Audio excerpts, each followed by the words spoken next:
everyone. We are here in the Elephant Fest interview with the great author Stephen Chbosky. He wrote The Perks of Being a Wallflower, a great book, which you can find it translated at Editura Trei as Jurnalul unui adolescent, timid. And his most recent book is Imaginary Friend, a great novel. You can see it right here. Mr. Chbosky, welcome to Elephant Fest. Thank you. And my first question is about the imaginary friend. What inspired you to write such a book? Because it's so different from the perks. And Yes. How did you create the story and the main character, Christopher?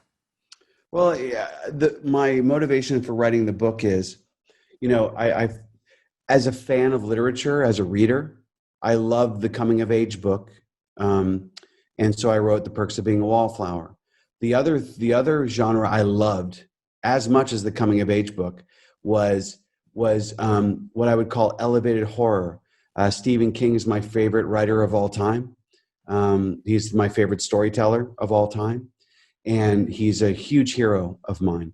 And so as a little kid, I wasn't the best reader. I think I'm somewhat dyslexic.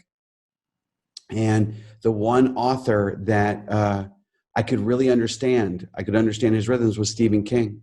So in many ways, Imaginary Friend was born from my love of his books and as a tribute to my favorite author of all time. Great. And how about Christopher? Oh, Christopher. Well, Christopher, in a lot of ways, was based on some memories that I had growing up in Pittsburgh and Western Pennsylvania, in America, in Pittsburgh.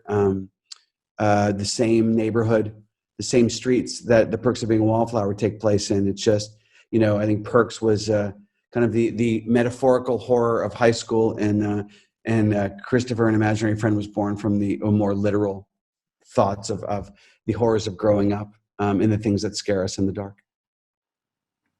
There is a little gap of 20 years between and Yes, it's a very little Imaginary gap. Friend. Yes. Was it intentional? I know you're a director, a screenwriter, and maybe you've been busy with some other projects. Yes, the 20 years, I'll tell you this story. So when I was a young man, when I was 12 years old, I said to my father I wanted to be a writer. What I meant to say was novelist, but I didn't say novelist, I said writer. And my father gave me this advice. He said, well, great writers are great readers. And then he left the room to watch the hockey game and smoke a cigarette. So I took this, it was very good advice. He was trying to get me to read more, but I didn't take it that way. I was 12 and I went, I took it as a rule. I said, that's a shame. He knows I don't read a lot. I'm not a great reader. Well, I watch movies a lot. I guess I read movies. Okay, I'll write movies. It was actually very practical. So I chose this whole other life in movies, even though I always really wanted to be a novelist. So, cut to 14 years later, and I write the Perks of Being a Wallflower. In a lot of ways, I just thought it was a one-off. I didn't consider myself a novelist. I considered myself a filmmaker and a screenwriter. But then after I adapted my book, The Perks of Being a Wallflower, into a movie, I found that it made me rediscover my love of novels and of prose.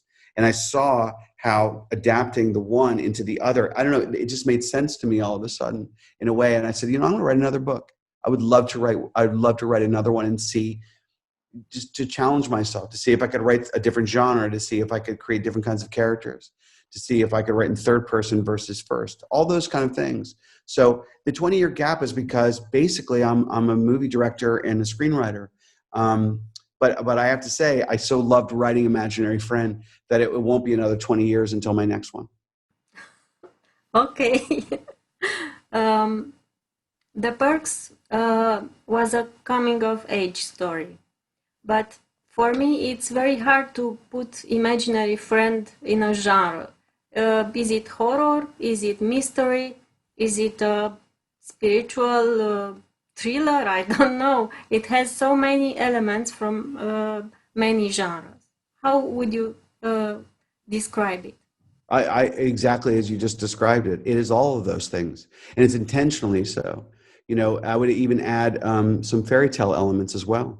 When Yeah, Christopher goes into the woods, he's wearing a red hoodie. He's Little Red Riding Hood. There are so many. There's elements of Grimm. There's elements of like biblical themes, spiritual themes.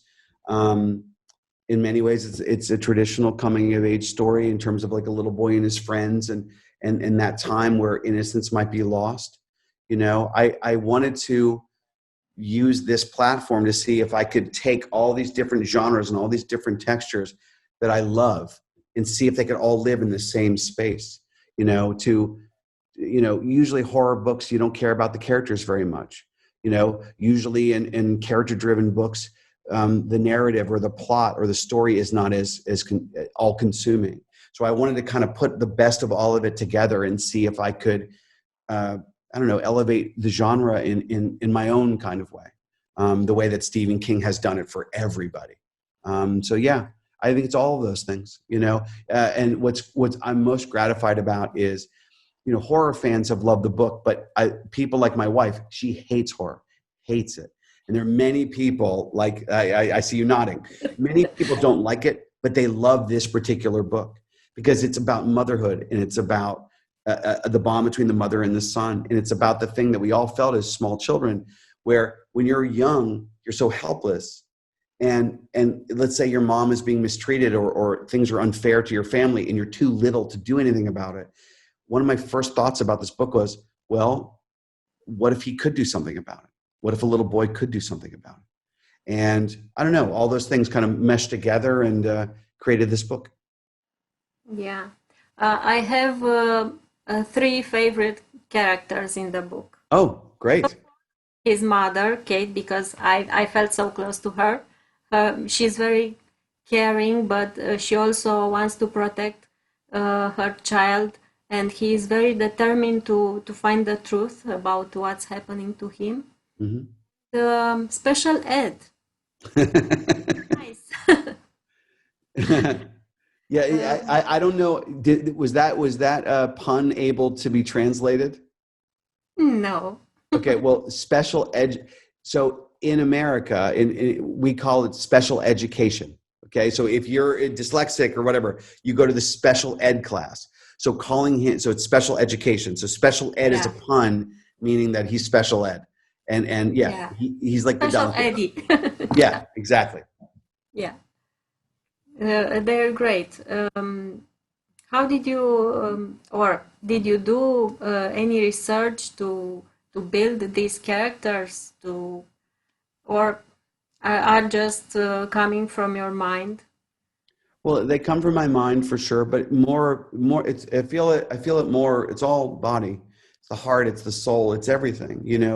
What is most wonderful about creating characters is that once you do it, once you start to like think about like, okay, this little kid Christopher, what defines him, and you throw him into situations and you bring some of your own memories or you bring some of your own thoughts, or Kate Reese, his mom, was in a lot of ways, she's inspired by my wife because my wife had a very tough upbringing, but she's a very, very strong and powerful person, and she would do anything to protect our two kids.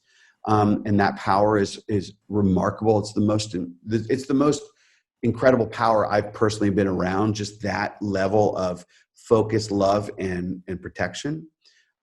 So I just start to think about that. I ruminate on, okay, here's this woman. She's poor. She's on the run. She's having a really tough time. She escaped something very abusive, and now she's on the run with her son. And I thought about her as a real person, and she becomes very real to me as I write it.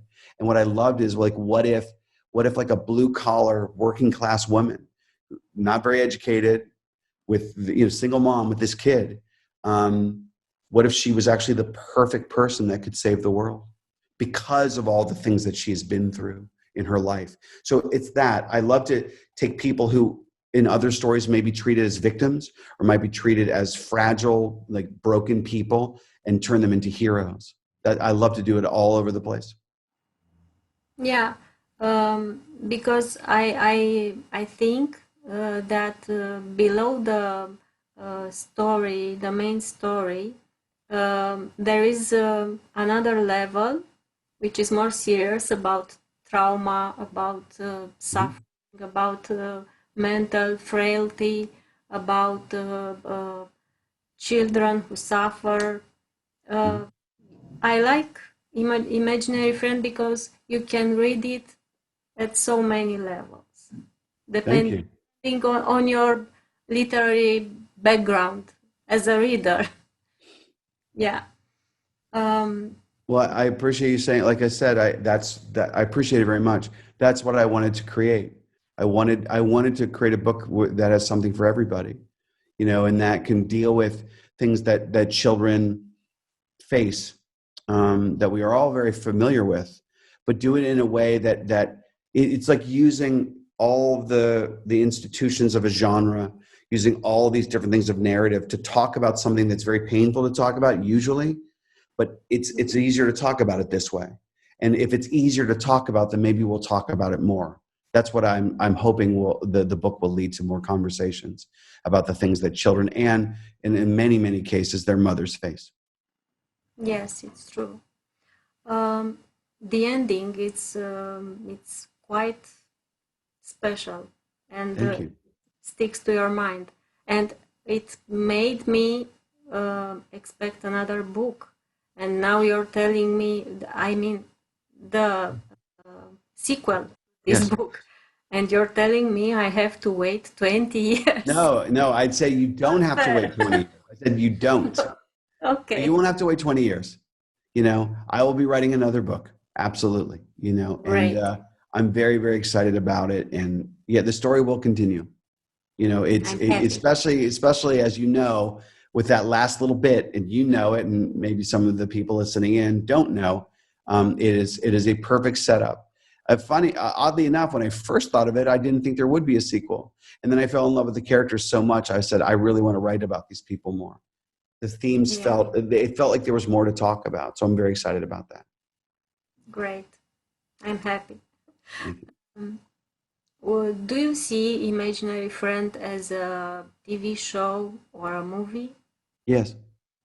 Yeah, very much so. Right now I'm in Atlanta, Georgia, and I'm directing my third studio movie. It's called Dear Evan Hansen. It's based on a Broadway show here in America. It's a musical. It's beautiful.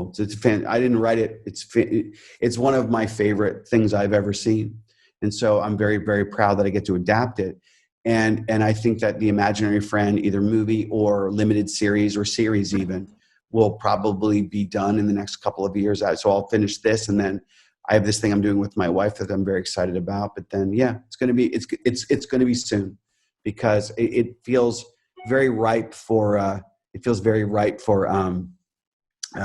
adaptation. You said you work on a musical, Mhm. and I want to ask you what role does music plays in your writing? When you Oh, write a novel, do you have a soundtrack?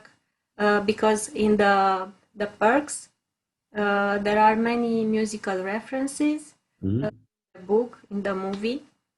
But tell me, what is the soundtrack of Imaginary Friend? Well, Imaginary Friend. I'll tell you how I wrote it. I have a record player, like an old fashioned vinyl record player, and if my writing desk is here, it's right over there. And what I did was I bought. I mean, I probably have over 100.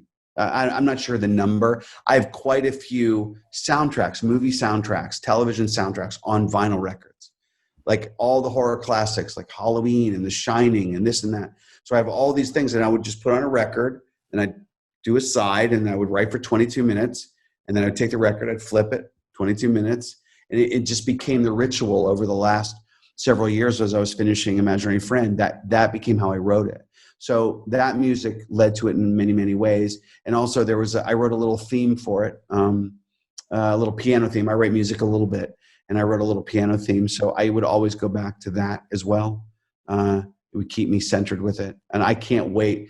I can't wait for the music. When the adaptation happens, I can't wait for the soundtrack. It's gonna be really fun. Yeah. I hope you'll include also your piano theme.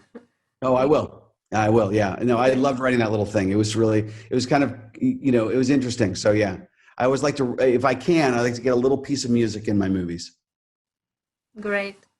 Tell me, how do you write? How does this process is going for you? Because I know the perks and imaginary friend took a while to reach the shelves. Mm-hmm. Well, How does sometimes they're very different books. The Perks of Being a Wallflower took many years of thinking. I tried it a lot. I couldn't quite crack it. I tried it in college. I wrote for 72 pages until I thought of the line, I guess that's one of the perks of being a wallflower. And the minute I thought of that phrase, I threw away the 72 pages and I started over because I realized that this was what I was writing. I thought about that title and the boy Charlie and his older friends and his aunt in the tunnel for like, I don't know, 4 or 5 years, and I just thought about it, and I listened to music, and this song would make me think of this, and that song would make me think of that, and it just became something that I lived. I actually, once I started writing the book, I wrote it very quickly. I would say all in, I wrote for 4 months, spread over a couple of years, and that's what I published. Imaginary Friend was much different. Back then for Perks, I was a young man. I was single. I didn't have children. I wasn't married. I didn't have a lot of responsibilities. I lived in a single room in New York City, so I just basically chain smoked cigarettes and wrote, Well, now, I'm 50 years old now. So when I was writing Imaginary Friend over the last, decade, I have children and a wife. I couldn't take that much time. I quit smoking, there's a lot less time. So that process was more, if I could grab a few hours, I'd write something and I wouldn't worry about it. And I kept moving forward. And then the editing process took much longer because I couldn't spend as much time with it. You know what I'm saying? Yeah. Why do you think the perks has resonated so well with the teenagers for the past 2 decades? What Um, what is it that special ingredient of the book? well, I don't know what the special ingredient is. I will say this: the thing about young readers is it's kind of like young viewers. When we're younger, if you think about your favorite music, your favorite bands, your favorite books, your favorite movies, I would probably venture to guess that 90% of them occurred before you were 25. That's pretty much everybody, because music and books and all those things at that age, it leads to your identity in so many ways, and that's the job of a young person in a strange way, that they have to find themselves, and so they use art and they use music and books to find themselves. And so I think that for whatever reason, Perks was, and there have been many other books, that Perks resonated with certain people, maybe people that have known some tough times, and that they find some hope in the blueprint of recovering from tough times in the book. I think that's probably what it is, because it's hopeful, and because it, maybe at in the same instance, it's very respectful. A lot of art, many things that are artistic about young people, I feel like they talk down to young people, and Perks does not. I was very young when I wrote it, and I always felt like it was like an eye to eye respect. Like, when you're young and your first crush, when you're 15 or 14, is the entire world. And when people get older, they go, oh no, you're going to meet other people and you're going to get married and blah, blah, and they dismiss it. But to the 14, 15-year-old, that is meaningless. To the 14, 15-year-old, that's every bit of love they've ever known. And so whenever I write about any character, any age, a child, a grown-up, any race, whatever it is, I try to do it from like an eye-to-eye respect. And I think that young people can smell that. Like, they know it's honest. I didn't write it to be exploitative, and I didn't write it to be opportunistic. I wrote it because I felt it, and then I was offering it to them. I've read that in the US, Perks was on some banned books. Oh yes. Yeah, yeah, yeah. And Yeah. Last two decades, yes. yeah. We in Romania had a situation, I think, 2 years ago, when a TV presenter took the book and said, "This book is on the teenagers' reading list, but it has sex, it has alcohol. What are we teaching them?" And I loved it because the people's reactions was, "That's life. Yes. Don't say you never thought about sex when you were a teenage, or you never tried alcohol, or I don't know, Yeah. some extreme experience for that age." Yes. And Well, I would, by the way, if you could send me that clip, I would love to see it. I would love to see somebody yelling about my book in your country. yeah, That would be I wonderful. will I Yeah, I will would love to see that. I Um, will try to find it, and I yeah. will send it. Yeah, it's been banned in America many, many, many, many times, many places. It made there was just the most banned books of the decade list that just came out, and over the last 10 years, I think I was number 14 in America. Um, I've never. It's strange because of that respect. I never understood the people that try to ban it. Fundamentally, I do understand. Like, if the school was forcing a child who may have other views, religious beliefs, or they were more, I don't know, they were more puritanistic about how they feel sex or drugs or other things that young people do. If they don't want their child to read it, I would never blame the parent. I said, of course not. They shouldn't be forced to read the book. But at the same time, I don't know why you're forcing us not to read it. That doesn't seem particularly respectful with a free exchange of ideas. So, and considering the book was not written to be, it's not pornography. It's a very honest coming of age book. That all the letters that I've received over the years, all the young people that have been, in some cases, quite literally saved by reading the book, and they understand whether they struggle with mental illness or they've been abused in some way, that they find hope and optimism to choose life from the book. I don't know why anybody would try to ban it because some kids are drinking in a chapter or two. Yeah. You said about the letters, and I was going to ask you about that. Um, I think you received hundreds, maybe thousands of Yeah, letters. thousands. Mhm. Yeah, and can you name maybe one or two that impressed you? Yes, I could. You know what? As a matter of fact, that's very ironic that you asked me about that. So here's my binder for Dear Evan Hansen. So this is what I take to set when I direct. And I'll cover the name to keep the person, this particular letter, I don't know if you can see it. Yeah, This is a young woman who did not commit suicide because she read the book. And I keep this letter with me. I actually shared this letter with one of my stars. 4 days ago, because Dear Evan Hansen deals with a lot of the similar themes, and the actress is Amy Adams, who's an amazing star, and I shared this letter with her. So yes, this I carry this everywhere. This is very sacred to me. yeah, yeah, impressive. um, Yeah, well, and what's wonderful is that young woman now. She wrote it to me, gosh, 12 years ago, that thing, and now yeah, she's in her late 20s. I mean, she's all right. You get through it, and Great. there's a wonderful. I don't know. Is Judy Blume? Is she very popular in Romania? Is she popular there? We have some Some of translation her. of our Okay, books. yeah. Anyway, Judy Blume and I bonded over this letter as well. She's a lovely mentor to me and a wonderful person. So I was just curious.